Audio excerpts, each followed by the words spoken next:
मित्रांनो की आता आपण जे काही प्रतिक्रिया आता सरांच्या तोंडून ऐकली, अक्षरशः सरांचा एक डॉक्टरकीचा बिझनेस आहे, तरी पण शेती करतात.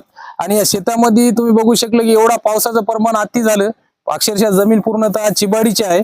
आणि मल्टीप्लायर वापरल्यामुळे याला किती असंख्य फायदा झाला. एक 12 फुटाचं अंतर पण पूर्णतः भिडलं आणि आजूबाजूचे प्लॉट हा तुम्ही बघू शकता. तर एवढं शेंगाचं पण प्रमाण नाही त्याच्यामध्ये आणि फुलाचं पण प्रमाण नाही.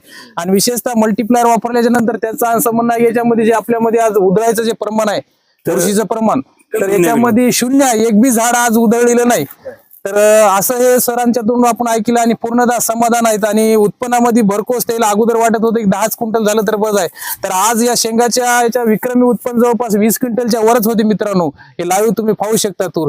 तर सरांच्या माध्यमातून मी एक सरला विचारू शकतो किंवा शेतकऱ्याला तुम्ही मल्टीप्लाय बद्दल काय सांगसाल? सगळ्यात बेस्ट, सल्ला काय देसाल? सगळ्यात बेस्ट मल्टीप्लायर म्हणजे शेतकऱ्याचं वापरायला पाहिजे. वापरायलाच हो. आहे की नाही? तर सरांचं म्हणणं आहे की बाबा शेतकऱ्यांना मल्टीप्लायर वापरायलाच पाहिजे. मी एक विनंती करतो आमच्या सर्वांच्या मार्फत की बाबा शेतकऱ्यांना ज्याच्याकडे 4 एकर शेती आहे, 2 एकर आहे, त्यांनी कमीत कमी 1 एकर तरी शेती हे मल्टीप्लायर करा आणि अनुभव घ्या की खरोखरच मल्टीप्लायर आम्ही सांगतो म्हणून नाही, तर तुमच्या विश्वासातून तुम्ही हे काय आहे हे शेतकऱ्यासाठी एक वरदान लाभलेलं आहे मित्रांनो. कारण हजारो शेतकऱ्यांपर्यंत आम्ही आज जातो तर विक्रमी उत्पन्न आणि रासायनिक खर्च हा कमी होत आहे त्याचा.